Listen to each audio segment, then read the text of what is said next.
1 milyong litro ng langis ang inaasahang darating sa bansa ngayong taon para makatulong sa problema sa supply nito ayon sa Department of Energy. Nagsimula na ring mamahagi ng fuel subsidy ang Department of Transportation sa mga PUB driver at operator. Hiwalay pa yan sa ayuda mula sa Department of Social Welfare and Development.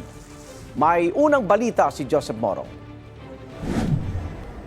Halos 30 operator ng bus ang nakatanggap ng fuel subsidy sa Parañaque Integrated Terminal Exchange o PTEX. 10,000 piso kada unit ng ayuda na ipinamahagi sa pangunguna ni Pangulong Bongbong Marcos.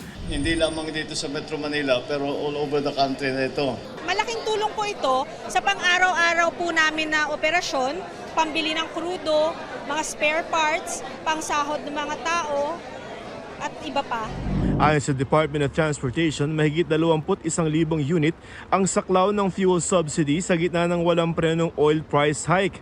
May hiwalay na 5,000 pisong ayuda para sa mga tsuper. Ganyan din ang ayuda para sa mga P2P operator at driver. Mas mababa naman ang ayuda para sa mga operator ng minibus at school service. 2,000 piso naman kada unit ang ayuda para sa mga taxi operator, 5,000 piso para sa mga driver. Sa mga tradisyonal na jeep may ayudang 5,000 piso kada unit ang mga operator, 1,500 pesos naman para sa mga tsuper, 10,000 piso naman para sa mga operator ng modern jeepney at 1,500 pesos din sa driver. May matatanggap ding fuel subsidy ang mga operator at driver ng TNVS at UV Express. Pagkatapos naman ng Holy Week, mabibigyan ang mga driver ng tricycle at delivery service. Hiwalay pa ito sa mga ayudang natanggap na ng ilang sektor mula sa DSWD. Ipadadaan sa fuel cards, bank transfer, e-wallet o di kaya cash o cheque ang ayudang pinondohan ng 2.5 billion pesos para sa mahigit 200,000 driver beneficiary. Hindi naman kasama sa mga bibigyan ng mga konduktor na posibleng ipakausap na lamang sa DSWD. Yung mga konduktor, syempre masasabi din po natin na sila individuals in crisis situation. Maglalambing po tayo kay Secretary Rex. Konti lang naman to yata, sir. Of course, pag in-endorse nila and they are in crisis, agad-agad natutulong ang departamento.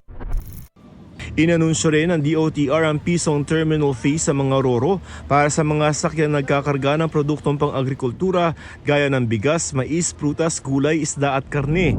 Sa ngayon, umaabot yan ng hanggang 516 pesos depende sa sasakyan. Epektibo ang pisong terminal fee simula April 15 at tatagal ng 6 na buwan.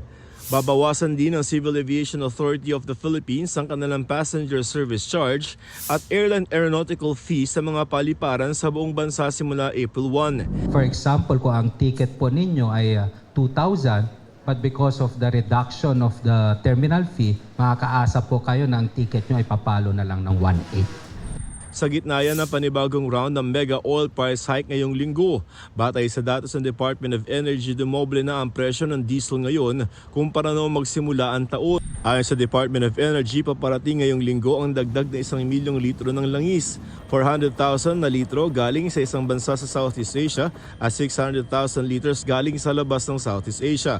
Dagdag ito sa kasalukuyang supply na pang-45 araw at patuloy raw ang pakikipag-ugnayan ng Pilipinas sa South Korea, India, Japan at maging sa China para tuloy-tuloy ang supply ng langis. We have been assured these countries on the consistency of their supply. That is given that the situation is, we have to understand also their situation.